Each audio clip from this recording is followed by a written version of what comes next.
I think we should tell a ghost story. I made up a good one on the way here. I think I know a story that's almost as good, but I'll have to go back to my cottage and get it.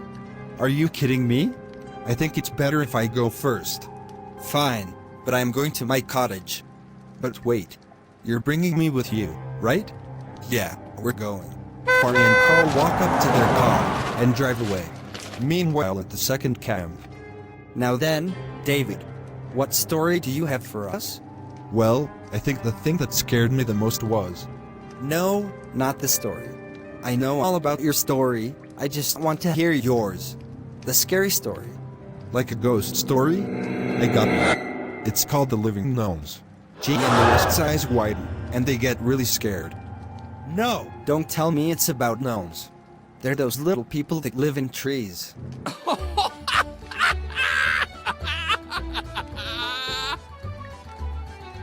It's just a short little story. There's nothing to be afraid of. Yeah, I'm already afraid just thinking about them. Well, then you should be scared that I know about them. Look, just tell the story. I am going to calm down. One day when I was walking down the road, I saw 3 gnomes frozen in place. I thought they weren't alive. Then I realized they weren't moving. That's when I saw the one who spoke to me. What did he say? He said, "A human has trespassed into my land. He will pay for his crime." Then before I could either run or fight, he teleported me into this very forest. That's not a scary story. That's real. Are you alright? Yeah. I thought it was a spider, but when I got closer, I saw it was a gnome. You saw a gnome? Yeah, that's literally the entire story you just heard. David takes out some sort of fancy lens that changes the color of your eyes to green, blue, or brown. He gives it to everyone, and then he speaks again. Alright, now that that's over with, we can get started. Tell me your names, and I'll tell you what you need to know. I'm G, this is F, and that's Wold, G says, pointing to the person next to him. I'm David. What do you want us to know? F asks. We are going hiking at 5 in the morning tomorrow. We are going to make tents and sleep. What about food? None of us like to get up early, so we're going to eat when we get hungry. What if we get hungry in the middle of the night? What if there are killer bees or giant spiders? No, there won't be. Gee, those are stories. However, if you do have a tolerance for risk, we could. Could do what? Hunting? Well, we're not just letting you go off into the woods by yourselves, so you're coming with us for prey. We'll all go out in a group and bring back game. What the heck, man? David walks over to the lean-to and gets a blanket, then heads back to his own campsite. Just wait till morning when we find out what he's done with you. He's bringing back deers to camp. I'm not worried. I'm sure he's just taught us how to hunt safely. The sun's already gone by the time they finish eating. Wake up. They follow David out of the lean-to, and are led to a clearing. Here it is. The woods are pretty dark, but wait till morning and you'll be able to see perfectly in this moonlight. They gather around him, and he shows them how to make a bow and arrow. He explains that all you have to do is draw back and release. And don't worry about hitting anything, we're going to do that for you. With that, they head to sleep. In the morning, the boys wake up first. I feel so hungry. Yeah, I know what you mean. Alright, get your stuff together, we're going hunting. Hunting with a group is a pretty laid-back experience. David mostly leads the group through the woods, stopping to search for prey. The boys mimic what he does, and after a few hours they have a pretty good knowledge of the woods. Alright, we're going to set up camp here for the day. I want each of you to go and search this circle for something. We'll meet up here at nightfall. David, then pointing to a large circular patch of grass. The boys all go off to find what he's interested in, and head over to the circle.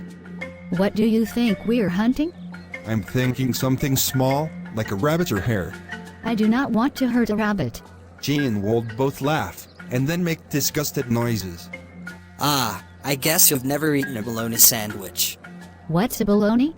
It's a meat filled with mayonnaise and oats. Is it misinformation? No, it's a fact. David pulls a branch from a nearby tree, and begins to break it.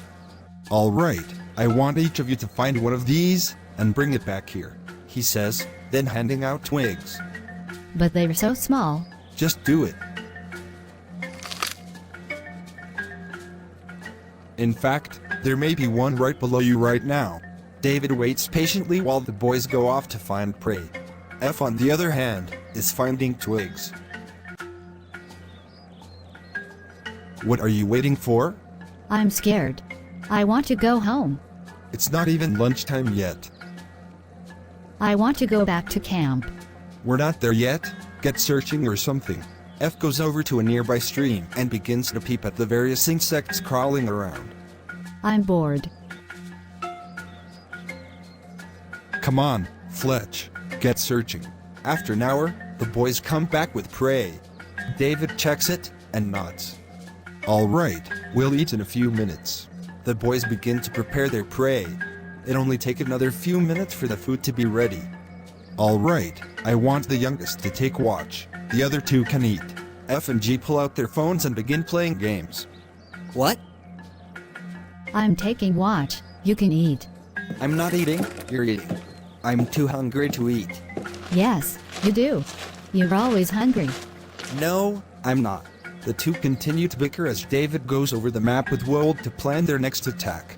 Hey, wait. F says, looking at her phone.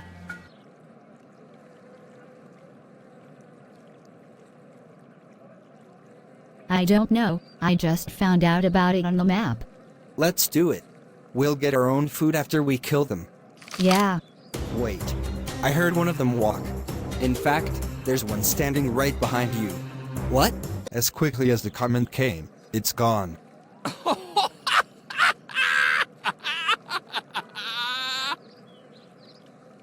You fell for it. What did you do that for? I'm trying to make your first hunt as an alpha as easy as possible. I bet you never thought you'd have to fend off shadows. Shut up, G. Shut up! F falls silent. All four turn to look at her. What? I'm gonna go to G. I just never thought we'd be in this situation. We? I'm the third wheel. What are you on about? You've always been friends with G and Wold. I'm just tagging along for the food. F, that's ridiculous. No, it's true. Whenever you guys go hunting, I stay back and pretend I'm not even there. You also left me to collect small twigs, which I don't even know what they're for. I'm just a meat shield. F, that's not how it works. We need all the manpower we can get. Yeah, and you'd know all about that, David. You always try to sweet talk me out of being angry at you. I'm angry, okay. F runs off into the woods. David stares after her in silence for a moment. She's just afraid, that's all. She'll be fine. And then I'm talking to myself.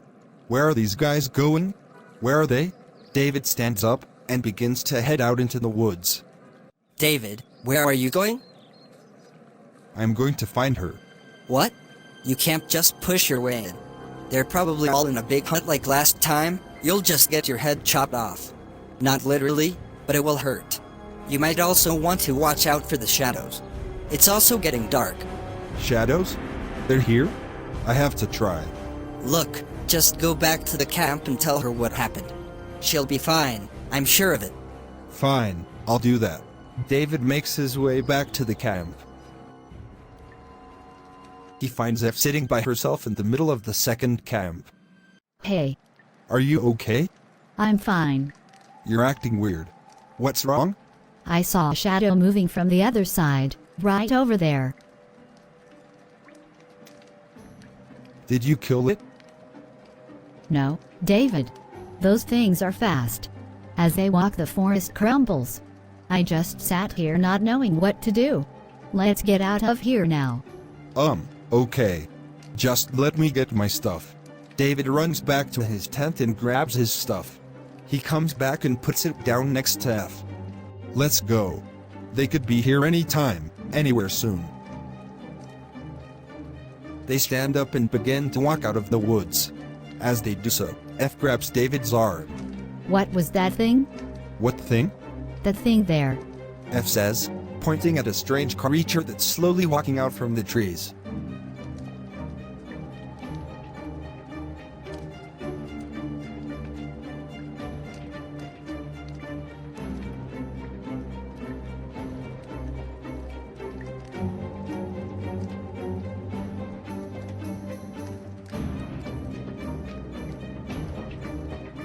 David and F begin running very fast. They go through vines, bushes and crossing rivers just to get away from the creature, which follows them at a constant speed. We need to turn back, David says, panting. We need to go faster. The thing is still behind us. David turns around and sees that indeed, their pursuer is still right where it was when they started running.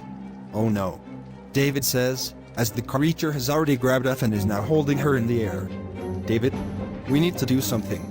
David tries to think of something that could help them out of this mess. He comes up with nothing. F, just relax. Maybe it's not going to hurt you. The creature then lets out a loud roar, before disappearing immediately after Will turns his flashlight around to see it. The roar scared the hell out of F, and her body goes limp. F,